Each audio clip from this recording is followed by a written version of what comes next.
Disclaimer. The views and opinions expressed in this program are those of the individual speakers, commentators, guests, experts, and our hosts. They do not explicitly or necessarily reflect nor represent the network, broadcaster, channel, and/or program's policy or the views held by this network, broadcaster, channel, or program. The network, broadcaster, channel, or program cannot be held accountable for all or any views expressed during this program.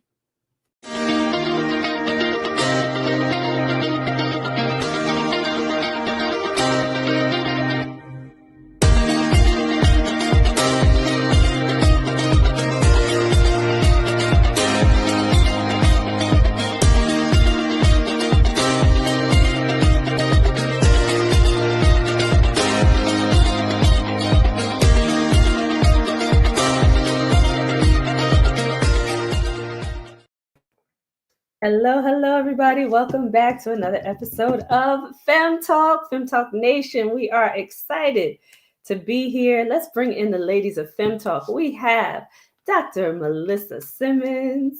Hello, Fem Talk Nation. Woo, woo, woo, woo. Hello. And let's bring in Shima She Talks. Hey, Fem Talker. Hey. So, ladies, we have a question tonight. Somebody asked Fem Talk tonight. I'm super excited about this question. So let's get right into it. It says, I want to mentor other women at my company, but don't know where to start. What's the best way to be a supportive mentor? I knew she was going to want to take this one. Oh my gosh, because that's what we did. That's what I did. Yeah. Oh my gosh. Love opportunity. Actually, I was listening to my superintendent talk about a men's conference he went to for men leaders. And they always have somewhere they're going. And he says, oh my God, it was so inspirational, la, la, la. And I heard in the back of my head, this is the opportunity. Boom. I said, well, don't you think the women need the same thing? Mm-hmm. Ding, well, ding, of course. Ding, right? He said, but of course. I said, well, I'd love to host it. I said, let me give you a proposal and let me see if we could do it here. He said, absolutely. So I went home, did my proposal. Shima remembers, we put everything together and we went and I gave it to him and he said, absolutely. And from then on, he supported anything we did. And I had the sessions like, right after work. So it started like about 4 to 6. Mm-hmm. And it was great. It was great. And we even continued to do it during the pandemic. Absolutely. So we did it on Zoom and different things like that. Tracy, you came and spoke with us. So we had different topics. Yeah. But I think you take the opportunity. You know, I think this is, as a matter of fact, one of my theme for this year is go and get it. Go and get it. Go and get what you want. I love that. And if you're motivated to start something at work, I think is you just have to go get it. You know, go and talk to whoever needs to be talked to. Let them know. Be ready with your proposal. How are you going to do it? So that when you are asked questions, how are you going to go about this? You can do that. Even if you are looking for, say, your company will sponsor or give you monies for, light refreshments or something like that. Have all that ready. Yeah. Right. Have everything ready so that you know how you're going to go about it. So I say, go for it. Go figure, get everything together and then go to whoever that person is, the boss, the superintendent, the CEO, whoever that is that you need to speak to, go ahead and speak to them. Yeah. And listen, I worked for a company where they called it a buddy system. They didn't call it a mentor, but that's exactly what it was. Mm-hmm. And you had to, and this was as soon as you joined the company, you got a buddy. And I love that they did that because immediately they're aligning you with someone, and it always had to be someone above you in the hierarchy. Makes sense. Which Yeah. I also loved, right? Which makes sense because if you're intending to progress in that company, you want growth in that company, you should be able to have a mentor who is, a step above you in the hierarchy so that you can grow and get to that level, right? So I love that they did that right off the bat. But I would say, the question was, how to be a supportive mentor, right? The first thing, it starts with communication. It starts with a conversation. You have to understand your mentee, what they're looking to do while they're, at this company that you're working at, or your Right. company, if it's your company, or if you're going into a company to mentor people. You got to understand what the mentees actually want. So it starts with a conversation and connection, and building trust with those mentees so that they can trust you to tell you the things that they really do want for themselves within this position that they're in, or place that they're in, right? Because you don't have to be a mentor to somebody in a corporation. It can be just a life mentor, right? But you need to really understand who they are, what they want, where they're trying to go, in order for you to really be supportive and be able to help them. And then you create things around what that is. And it depends on where you are. Again, if it's in a corporation, you may be limited to what you can do with them. But if you're an outside mentor, create things, create fun activities that are going to allow you to continue to get to know them more, help them grow, teach them lessons, but create some activities that bring in a little fun, and some mentorship and learning. Well, Shima, I remember some of the things you used to do for the team. And I think mentorship is not, especially if you work in a place you want to be a mentor. Mentorship is all the time. You're always sitting in a position of mentorship. I remember, she would just walk over to people and start talking to them, or she would see somebody like feeling down or something, and then go and just like encourage them. And they knew her for that. So now, if they felt like that, they would come to her office and stuff like that. Right. On with the people I worked with a lot, it was, I used to always get that. Well, somebody told me to call you if I had a problem, and they, because I think it's a, and when you work somewhere, it's really a badge that you wear. It's not even just this an event type of thing, because things are happening all the time. Situations are changing in corporate settings, and it could be one evening where somebody just needs to talk because they had a bad day. They're rethinking their decision to be there, and now it's time for mentorship. So I think you also walk with that badge. It's in you. If you're a mentor, then you're a mentor, and you start creating that. So when you go to the big boss, he already heard about you. He already heard you already doing that. Yeah. So that it becomes even easier for them to say, "Yep, I'll support you." Yeah. I think one of the things that both of you mentioned, and where the start for me or anybody who's thinking about it, whether it's an actual mentorship or just the being able to mentor, on a basic level, you got to build a rapport with people. Yeah, absolutely. You got to listen. You got to observe. And if you're in a company that someone will be receptive to mentorship, if the company doesn't have it, then you start building those building blocks. Yeah. You start laying down the groundwork. And like you said, I was inviting people to my office, catching them in their office. Yeah. So you build a rapport that lets them know that they have a support system. They have a support. Yeah, that's it. To release or to vent or whatever it is. And you tout yourself as a person of knowledge, not meaning you need to know anything, but when they tell you what their issue is or where they're looking to go, if it's not yours or something in your wheelhouse, then if you want to mentor that person, that means you got to do the work to bring them the information or to tell them where to go get that information. Yeah. I know you talked about your, the girl boss stuff, the original, I don't want to say, what is it? I can't say the remix. I forget what we call it. The original.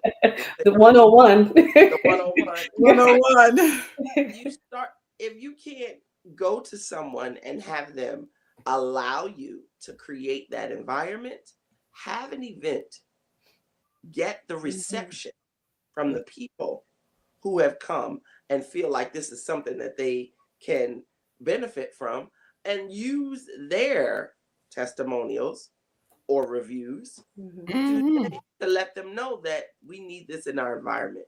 Because I see where she's saying She works at her company. So if you don't already have it, this is going to help you. Yeah, do it yourself. Yeah, do it yourself. Offer it. Yeah. Okay. Absolutely. All right.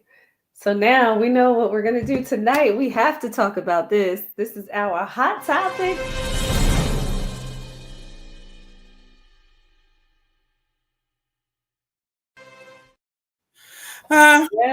Well.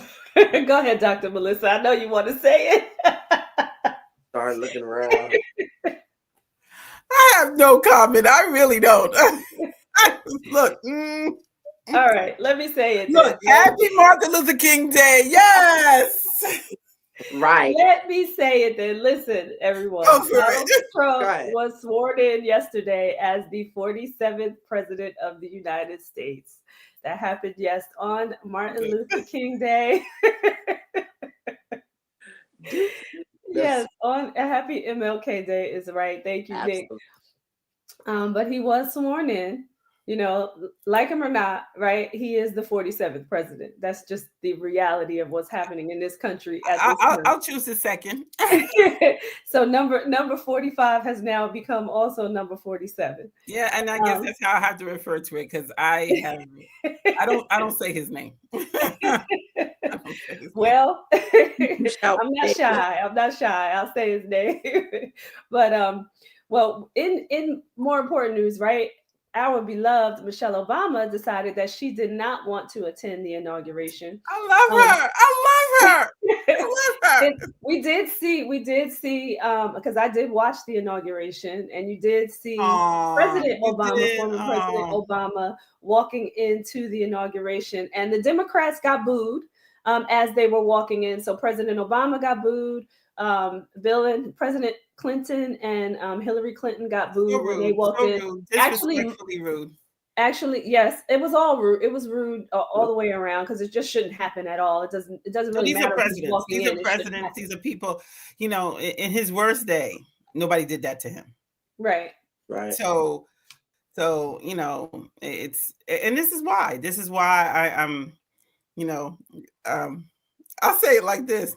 So I was researching all the different countries that a lot of people are migrating to now.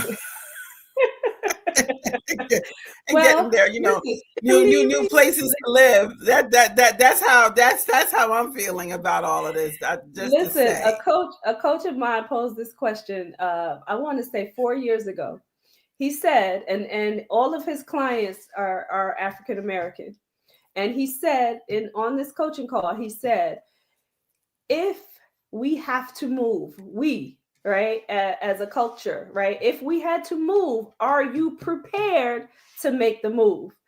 So I also know that in more recent news, and I heard this firsthand from an Uber driver, actually, from the country, but he was saying that, you know, the Kenyan president is welcoming now to Nairobi more people of African American culture, right, and descent to come into Nairobi to live permanently, right? So they're welcoming that more and more these days. Yeah. So, you know, there's some more leniency on it for people to come and move to Nairobi. And I was super surprised to find out that Panama, my country of origin, at least my parents, that it is one of the number one destinations for people to retire to and to move to.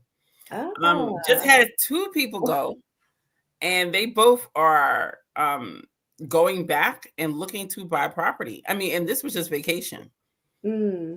So, like you said, you know, last time this happened, I thought the same thing, Tracy. Like, you know, what are we doing? And, you know, depending on how things really start turning, you know, what am I willing to do? And this time I was a little bit more prepared to say, okay, I'm willing to do this. And yeah, I'm looking into it. Yeah, at the very least, right? You know, look into buying a property somewhere else. Yeah, right. Alternatives, have options. Yeah, absolutely. Options. I think as a smart American, it's time to have options because I'll just say this. I had an interesting conversation with I was online waiting for my food in Chick-fil-A. Uh-huh. And No. this person, I know, this person came and just started talking about, people say that, so and so is, the Antichrist. And I was like, and he said he wasn't talking about 47. He was talking about the puppet master that 47 wants to have with him, if you know what I'm saying. Okay. And I said, well, if you read the Bible real good, this is really lining all up. Well, just saying. And well, listen, all things to be said about the things that happen on this earth, right? It just means that we need to be more and more connected to God. To Jesus Christ. Absolutely. Absolutely. And we're gonna move on from there. So we should have a show on, the book of Revelation one night. Absolutely. So our topic for tonight is how do I start living a healthy lifestyle, championing your health. What do you ladies think about this topic? Now I could go right down. Take this all the way down the line. But I want to know what the two of you think first before I start. Well, I think, look at her. Are we entertaining you, Mama? Somebody needs some sleep. Somebody needs sleep in this group. Well, yes, and I was going to start with that. Part of championing your health. It's all that cruising. It's all the cruising. I get it. That's all right. That's all right. But no, seriously, I think, Tracy, you're like the icon of health and champion, and your lifestyle. It's who you are, right? So, like we were just talking about mentorship and being that icon. You're that person that people always go to. So, I know you're the guru when it comes to living healthy. I'm the victim. And I look at it as the victim. No, seriously, the victim of not being healthy and looking to become healthy. Okay. I'm the victim that, didn't know that she wasn't healthy. That from a baby, and I say baby because, my first memory, I was 5 years old. And one of my first memories is I was this big girl. It was just one of my first memories. I was one of the tallest. I was always the tallest. And by default, the biggest, because I was the tallest, and never understood my body frame. And I lived amongst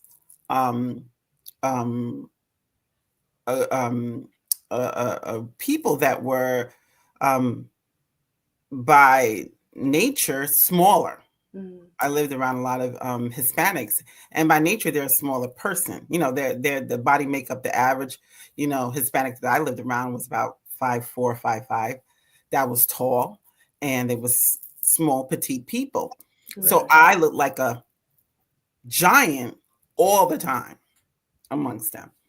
I didn't grow up a lot, around African American people. And I live in an African American neighborhood. We had some, but it was mostly Hispanic. So, I became this victim of not being healthy because I was big. And then, I remember going to the doctor and talk about, you need to lose weight. And I was like, lose weight? I was 9 years old. What are you talking about? I need to lose weight. And, so as time went on, because I'm this victim of this situation of my own circumstances, right? And I say my own of my body type, of my culture, of the people I'm around. I'm just trying to live. And little did I know until I started getting older is that you're unhealthy, or you need to try to become more healthy. That this will not fare well for you if this continues. And I started this journey really when I was and it was that plus the stigma of being a big girl and this journey of trying to become healthy from 16 until now. Can I have an answer? I want to stop you right there for a second, because, and I was going to start in a totally different place, but from hearing you speak, I want to first say you're not a victim. And the first thing that we have to do around living healthy is changing the language and the mindset around how we feel about ourselves, how we look at ourselves, and how we think about ourselves in order for us to live a healthy lifestyle. Many times, right? Not always, but many times, right? When you are in these circumstances where you feel like, well, I am the biggest person, a lot of that, a lot of what we have is habitary, not hereditary. A Mm-hmm. lot of it, not all of it, but a lot of it. I would say the vast majority of what we have is habitary, and that's my own word, right? That's not a word, Right. but I it's like. habitary, it's not hereditary. And many times society will have you thinking that everything is hereditary because of your culture, right? Especially in an African American culture, right? At certain points in our lives, they say we're going to get this, we're going to get that, Yes. and the list that you can run the list down the line of ailments that they say we're going to have because of just culturally, right? But a lot of that has to do with how we were raised. No fault of our parents, in our Oh, cultures, and right. this is the Hispanic and the African American community for that matter. But a lot of it is change your thinking first, right? Because Oh, you're not, absolutely. Absolutely. yeah. And I said victim very intentionally Hmm. Hmm. because that's what this society has created in Yeah. this whole, in this whole thing called weight and weight loss, Hmm. right? And it's big business. It's big business now. It wasn't Hmm. always big business, but it's Hmm. big business now. Hmm. And so there's a lot more talk about it now. Yeah. You know, the little programs that we used to join. That was, that was business. Yeah. Yeah. When you start tapping into the drug companies, you're big business. So now Yeah. we're big business, and I did that, and I say victim because when you, Mm. like you said, Tracy, fall into all of these stigmas as a young person, every day we had Hmm. rice and we had plantains and we had avocado on our plate every day. Hmm. Hmm. But now, see, something like that, those alone is not what did it. It's what we But put I'm in the, just saying, it's like you you said. know. Yeah, Yeah. it's the variations of, it's the adding the butter, and it's the adding the sugars, and it's those Oh, are the that was things that all part of rice it. is healthy, right? Avocado is healthy, plantain is healthy, right? It's just when we start putting the extras to it, right? Because if you look at other cultures, they eat those things, right? And they are typically not overweight. It's usually, But this is the thing, and this is why I say that, because you're saying this, but take this back 30 years ago. yeah, for We sure. know this now, Yeah, but this is how we lived. yeah, And we didn't know that that was wrong. We didn't yeah, know that we wasn't supposed to be doing that. We yeah, just thought that's what you did. yeah. And that was normal. It was normal to have these meals. Mm-hmm, Yeah, put more beans on the rice. That's what you're supposed to have. mm-hmm, You're supposed to have this. No, have a big bowl of porridge, or cream of wheat and add this to it and have all of these things was how we grew up. So mm-hmm. part of the dilemma I had as a child is, well, what am I doing wrong? Yeah, Ending. yeah. I Well, had no listen. clue what I was doing wrong. And I said, well, I didn't do anything. I'm just eating. Mhm. And Mhm. when I remember when people started limiting my food, I was like, oh, get back. I can't get no seconds. Mm. Right. Exactly. And the psychology behind this, because we weren't, we didn't have this conversation that we're Yeah. having now. We didn't have all of the support. Yeah. We weren't into mental health. We weren't into healthy living. We weren't those things didn't exist. All exists was this negative, push to now deal with what you have. And all I heard was I'm fat. Yeah. And I And think now I had to figure what that all out, what that meant. the Yeah. delivery was slighted too. It wasn't eat more of this. It was stop eating so much. Right. And it was so antiquated that it altered your thinking. Why are they limiting my food? Why are they giving me less food? Why are they not? And then now, because we've become educated and we've lived, why are you not telling me the things that I should eat? Mm-hmm. Why are you not giving me recommendations? And we didn't start getting that till adult. Mm-hmm. So, like you said, we may not be victims of how we grew up, but it's learned behavior. Yeah. We started out with learned behavior, and then it was up to us to But figure I out. think it was, And make the no word mistake victim though. is like, a victim is when you're handcuffed, right? When you're caught. And it took, like you said, it took growing up, it took doing your own research, and it took, learning the positive words to free yourself of that whole social, stigma that you were under, and Yeah. and pull yourself out of that. So now that you're free, how do now in the position I'm in begin to have a healthy life, and champion a healthy life. I even in my overweight status, I began to live a healthy life. Right. And I think that's another thing that people don't understand, is that just because you may have more weight than somebody else doesn't mean you're not having a healthy life. Mm-hmm. I remember when I started switching, myself and my family over from white rice to brown rice. And for me, again, very Hispanic background. What are you doing? Mm. We don't do that, but we Yeah. did now. So But you don't know what you don't know, right? Right. So, like you said, learning. it's learned behavior. I mean, I'm a testament to that too, right?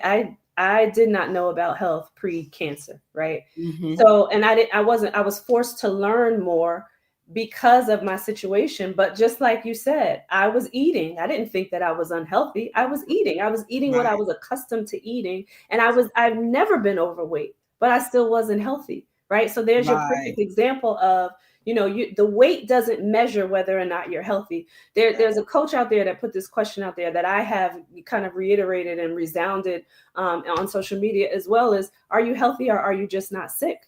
Because oftentimes we just don't know if we're not looking for it, right? And then something happens and then it triggers you to learn more, to now start researching, right? To learn how to take care of yourself, how to better take care of yourself. So, Right. under any circumstances, right, where you have learned to live a certain lifestyle, right, that's Right. not healthy, you won't know anything until either something happens or someone else says to you, And wait, no, this is not the exactly. way to go. This, you need to live a healthier lifestyle, which is Yeah. why I'm here. I want to help Exactly. people do that without having to get to some diagnosis, right? But I wanted to say too, when it comes to how can I live a healthy lifestyle, the first thing that I tell people before we start with, oh, you need to change your food, you need to exercise, you need to start thinking better. The first thing that I usually tell people is really understand who you are as a person and how you operate. Because if you don't know how you operate and how you change habits, right, you're not going to be able to maintain a healthy lifestyle. And I always give the example of, if you're that person that can go cold turkey doing something, then that's the route for you to go, right? Then that means, oh, if you decided, I'm going to stop sugar, I'm going to stop dairy, I'm going to stop eating meat, whatever that is for you, right? Go cold turkey because you know that's how you operate. But if you know that's not how you operate and you need to progressively start to change things, then that's how you have to do it. Otherwise, you're going to be unsuccessful in your healthy journey. So you have to understand who you are first before you even get started. Otherwise, you're going to revert back to those habits that you had on that learned behavior of an unhealthy lifestyle. Right. And I think when you have to add to, where are you in your health? Mm-hmm. Yeah. So, Oh, yeah. learning your habits, I think, is a big part of it. And one of the things I'm so grateful for is that in my heaviest, I learned to love myself.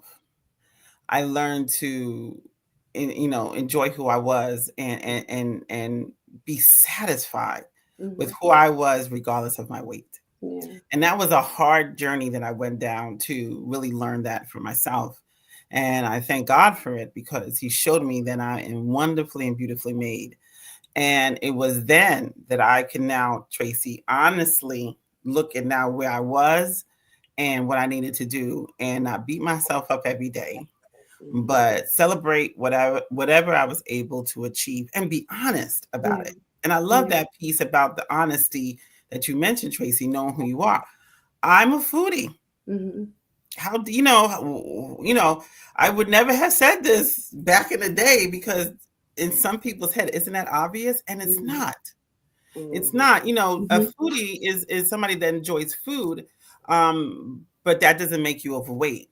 So Yeah. if I would have said that back in the day, they'd have said, "Well, of course you are. Look at your weights." But that's not. I enjoy food, and what I've learned is I enjoy the idea of food and the gathering of the people for food. Mm.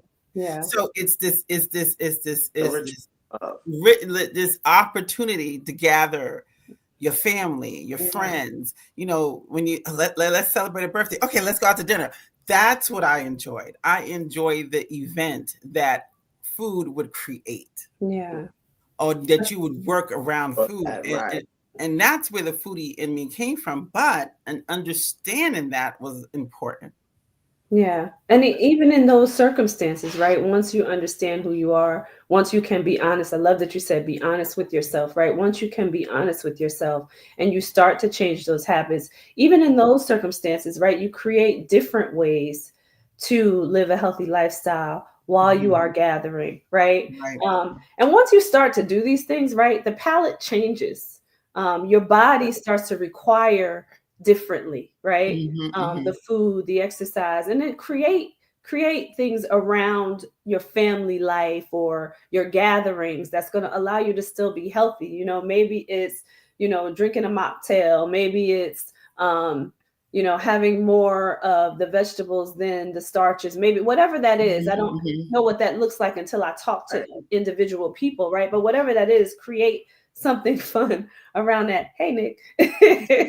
Create something fun around the gatherings that's still going to allow you to live healthy. Like my cocktails now, they look different. Doesn't mean that I don't drink a cocktail every now and then, because I still Hmm. do drink alcohol, right? But right tonight, right? I bet you can't even guess what this is, right? It looks like some kind of a tomato juice. It's not tomato juice, but it's an iron drink. It's absolutely delicious. It's my cocktail for tonight, Okay. right? So you just create ways on how you incorporate different things in order for you to live healthy. But one of the questions that we had out there too was, how do you afford a healthy lifestyle? Mm, Do you feel like, living healthy costs you more money than the opposite? absolutely. Mm, I have yet to find a cheaper way to go healthy. mm, And I say a cheaper way. I guess, depending on where you go, there are more options now. I will say that. So you mhm, could go into, I'll just say this: you go into a Walmart, and if you do your research early, you can get some good things. mhm, But is it still a little bit more expensive? Like when you go to the more high end natural or organic places, the cost is still like this. mhm, So I don't think it is not easy, but I know a lot of effort has been made to make it more affordable. There's a lot more programs out there.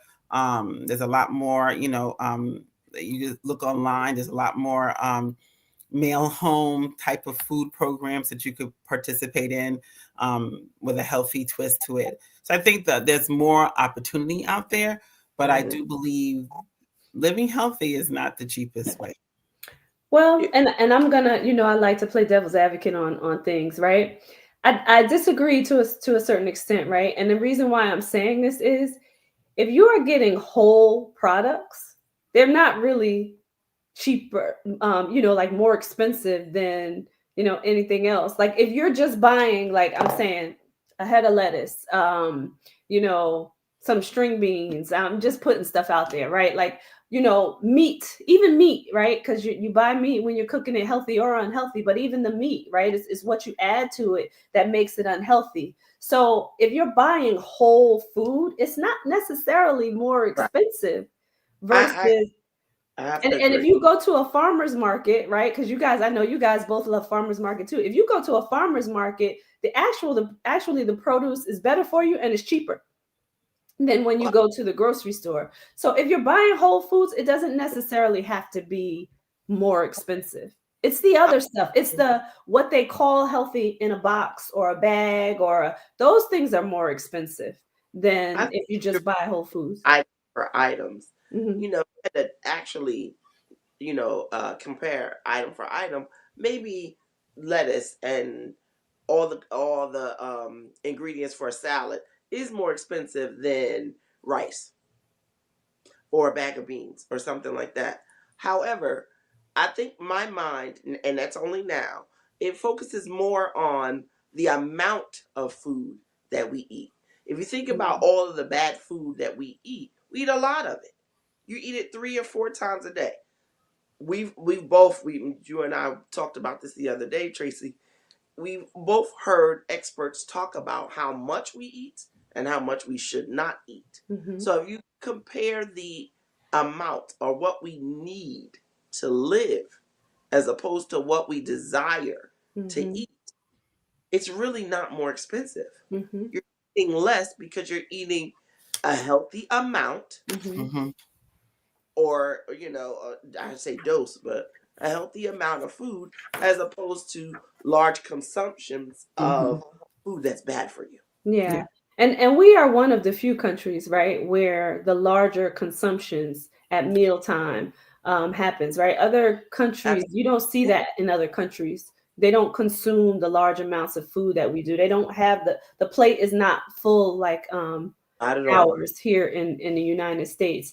And I was watching a video from a disciple, I'll say, of Minister Farrakhan, and he was talking about, how Minister Farrakhan talks about fasting and how you really only need one meal a day, and then you fast and you drink while you're fasting, but that's really all that your body requires, and you'll start to see your body go into higher pH levels, right? More oxygen, right? Ketosis, right? You'll start to see your body go into these stages where it is able to fight disease even so so much more impactful than when you're eating the 3 meals a day. So there's something to be said about how you choose to go about living and eating, Like, right? When it comes to the food portion of it, right?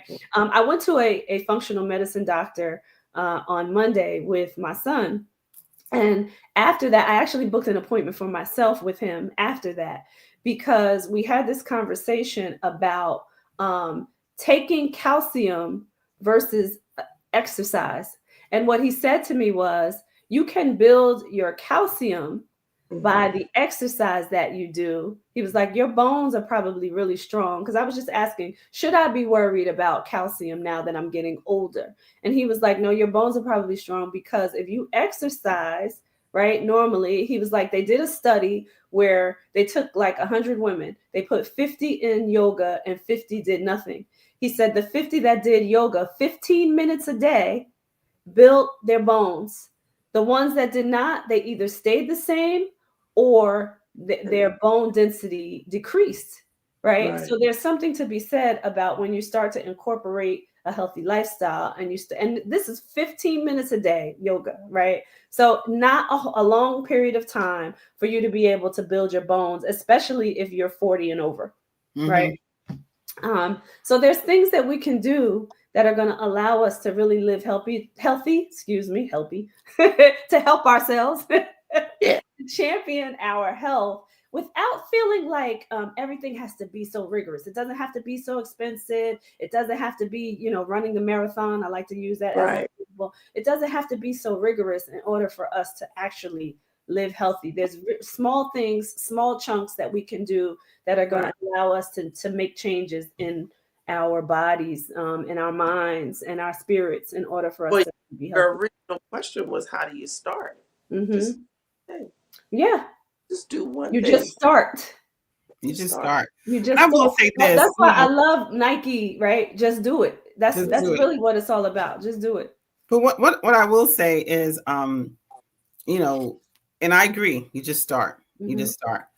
And it is doing, building stamina and behaviors and habits better in a positive way. Mm-hmm. But I will say, when I started, I was at my weight was at a very high point. I was on 5 medications and about to go on my 6th. So a lot of people sit in that space, and and we could talk. I know we need to probably take a break, but we could talk about the whole new big business of weight loss, Mm-hmm. and it's a real one. And Mm-hmm. what I'm happy about now is where the what I've been doing, and I counted the years. I've been going to my doctor for 9 years, Mm-hmm. my weight loss doctor for 9 years. Um, and I started out with just going to the nutritionist, like you said, Tracy, relearning. Mm-hmm. And I couldn't even say relearning, learning for the first time Mm-hmm. how to put a meal together. What should Yeah. the meal look like? Not looking at the diet card. Mm-hmm. Okay. So that's what we grew up on, the diet cards. And everybody goes to the room and everybody kumbaya, and And listen, everybody everybody's overweight according to the diet card. If you look at the diet card, most people, I would say probably 70% of the people in this country are overweight. Yeah. Based on the diet card. And to your point, for years I didn't have all these issues, but as you get older, things do start happening based on the weight that you are carrying. And that's what I started to realize. And more importantly, again, if you have other issues, and at the time I had I had my thyroid removed, and once that happened, that's when everything went south. Mm-hmm. So it wasn't even that my weight had triggered all of this. My thyroid being taken out had now put my whole endocrine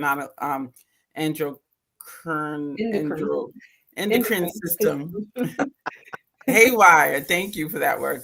And now I was on things that I never was on, but now my body had to create the things that my thyroid was not there anymore to create, right?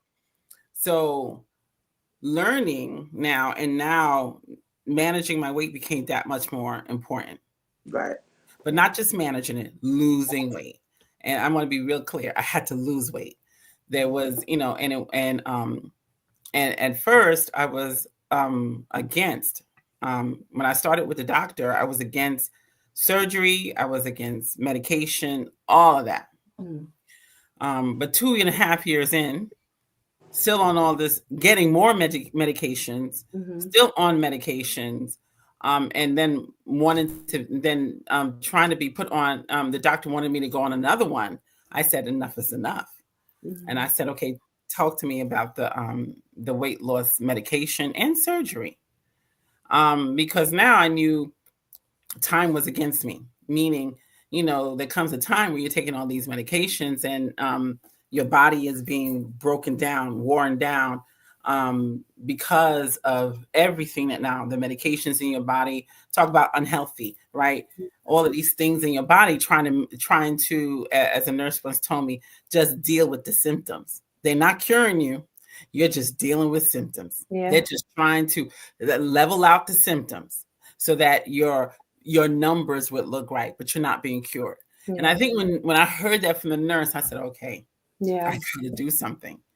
So now I'm a big advocate for finding what works for you. Yeah. But doing it, making it work for you. Yeah, and I love that your nurse said that to you. I had the honor and privilege of speaking with Dr. Sanjeev Chopra, who is, most people know Dr. Deepak Chopra, but that's his brother, renowned doctor. But what he said to me that really stuck too, he said, it is our responsibility as doctors to give you a diagnosis, not just to take care of your symptoms. We're responsible for giving you a diagnosis. So make sure that your doctors are looking for every possible situation to be able to come to a diagnosis and not just give you medication for symptoms and not know exactly what they're treating. Yeah, and I think it's those kind of, I've had some great doctors. I remember my weight loss doctor. I had two, and it was this was the gentleman one, and he said, "Well, why are you so against this?" I said, "Because it is I should be able to diet and get this done." He says, if you had, he named some disease, what would you take medicine for it? I said, of course I would, because I'm trying to do this. So you have the disease called obesity. And just like anybody else, I'm a doctor who's looking to help you with disease. And then he asked me some questions in terms of how has it helped, like what has happened to date that has worked to reduce my weight. And I had to tell him nothing. Everything I tried, I would lose weight and gain it all back, and lose weight and gain it all back. And he said, so I'm here to help you lose it and not gain it back. Right. And that's when it clicked for me that he's a doctor. He's a medical doctor that was looking to help me. And that's when I accepted, some of the options they had. And today I'm so happy that I did. I'm thrilled that I did. Yeah, absolutely. Going back to these weight loss drugs, I have so many mixed feelings about them, right? And I again, we've talked about this on this show before. I don't completely knock prescription drugs, right? Because if you need it, and you should take it. But what concerns me about what's happening now, particularly around weight loss, is that people are just doing it that really don't need it, right? That, there's a lazy part of this country that now the people who really don't need it, they're doing it in place of doing things that they could do. And I'm talking about like a lot of these entertainers, right? TV stars, so the celebrities, right? They're taking these weight loss drugs just because they don't want to do the work. They want that quick fix, right? But there's a lot of concerns around the drugs too, right? And you need to be monitored if you have to take them, right? And I'm saying it that way because there are situations where you need to take them.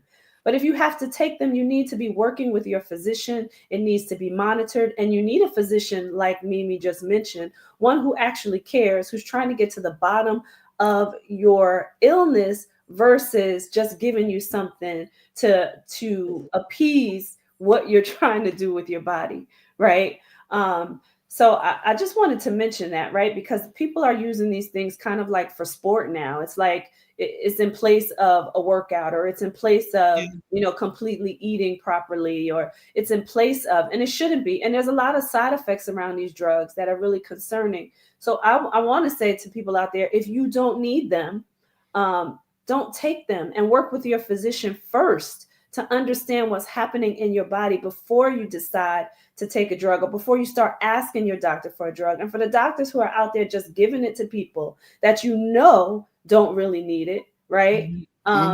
Because you need to understand their circumstances first. Shame on you for that, because there are a lot of side effects. I spoke to a woman who does metabolic testing, and she said there's something called Ozempic face. And you can Google it, you can Google it, and you start to lose mass in your face, and it's not reversible. You cannot build it back. You can't grow it back. You can't. So, when you start to think about, and this is just one of those drastic things that you can actually see, which is why I'm mentioning it. But when you start to think about when you're taking things that you're not, kind of on a regimen with your doctor doing so that it can be monitored properly, you will have things like that start to happen. There was a case with, I think her name was Brandy Glanville, from the Housewives, one of the Housewives. I think it was Beverly Hills that she was on. And I think she took one of them. I don't know which one, so I'm not going to say, because I'm not going to blame it on any one drug. But if you see her after pictures and what has happened to her face, and now she's had other things in her face too. So that combined with the drug has potential, like completely taken away like all of the fat in her face. Like Google pictures to see, what's going on out here with some of the people who are taking this that don't necessarily need it. Now, I have a question Mm-hmm. because I'm going to take a little page from your book, Mm-hmm. Devil's Advocate, because what it is rapid weight loss. Mm-hmm. So your body is looking for every place to pull this fat or excess fat. So it could be your face, it could be your, thighs, wherever. And depending on how often you do this, that may be the only place left, we'll say. We don't. Mm-hmm. But with rapid weight loss, you can get what looks like or what is similar to Ozempic face. So I wonder why they ran that Mm-hmm. description as opposed to, and they may have. I'm only talking about the few things that I've read. Mm-hmm. But why did we run to that? Because it could be inciting a riot, making the people up, rallying the people to get upset about something or to worry about something that they that may be a result of something that they did. It could. What I did was intermittent fasted, and I lost 35 pounds, maybe faster than I should have. But who's to say that couldn't have happened to me? Because what they're touting is rapid weight loss. What I'm going to say to you is no. It won't be a situation where you can't necessarily build that back up. So now you got to look at the science behind the drug and what it's pulling out. Because what your body does naturally, your body stores fat to burn energy. Energy, right? So that's what your body does. So if you think about, now you have a drug that's taking all of that away from you. It's stopping what your body naturally does in order for you to be able to lose the weight. So if you lose it naturally, right, your body's still going to function naturally. It's responding to the fasting, but it's still going to know how to build the fat to burn it. And if you give it fat to burn, right, because when you're fasting, that doesn't mean you don't put in the right food to give you energy to burn. So if you're fasting and you're giving it the right food to burn, the right energy to burn, the right fat to process, you're not going to have to worry about losing that. Yeah. Right. It'll pull from the fat. And I think, and let me be clear in terms of if you are overweight, like I was, it had fat to pull from. So the fat it was pulling from, and nothing was fast. I'm still losing weight as we, and this is 7 years into weight loss surgery and working. This is the difference between working with, because you gave praise to your doctor, right? This is the difference between working with a doctor who's working with you to progressively, right, and do it the right way so that the medication doesn't have all of those ill effects on you. Let's take this step by. Most doctors will take that step by step with you, right? Because he's looking at your situation, you as an individual, and what you need as an individual, which is what it takes, versus people going, and listen, again, I'm not against medication. You're doing it the right way, right? But versus people just going and getting a drug and then just, right. And just like, I agree. And not being monitored the way they should. Right. Anything being abused or used for the wrong reason is just not going to give you the right results. Yeah. And I think that's what you have to look into. And I think that the healthy piece is, going to a professional and working with them.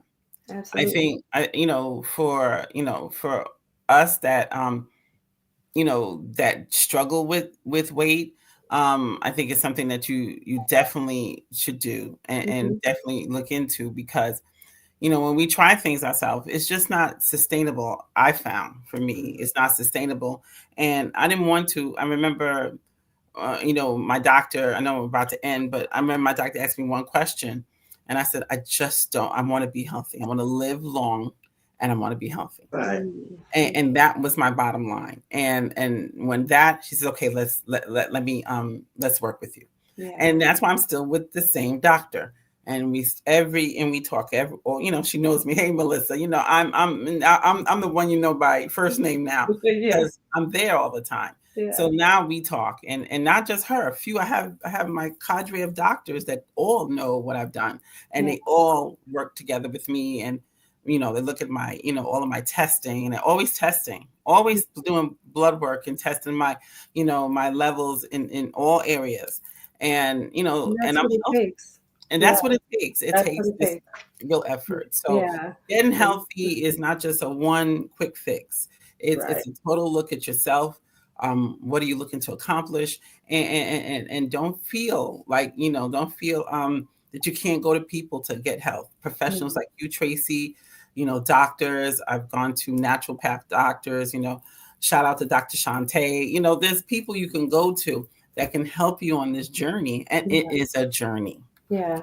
And So it's a lifetime. It takes a like, lifetime I have to live no healthy. intention, right? So we're going to continue this conversation. We're doing a crossover on the Whole Living Show tomorrow. We're going to continue this conversation and talk about, you know, how to strike a balance. And we're going to talk about the connection, the mind, body, spirit connection as well. So join us tomorrow evening on the Whole Living Show for the crossover, 7 p.m. on Facebook, YouTube, and you can also find us on the E360 TV network. We love you. We will see you tomorrow at 7 p.m. and then again next week at 8:30 p.m. Take care.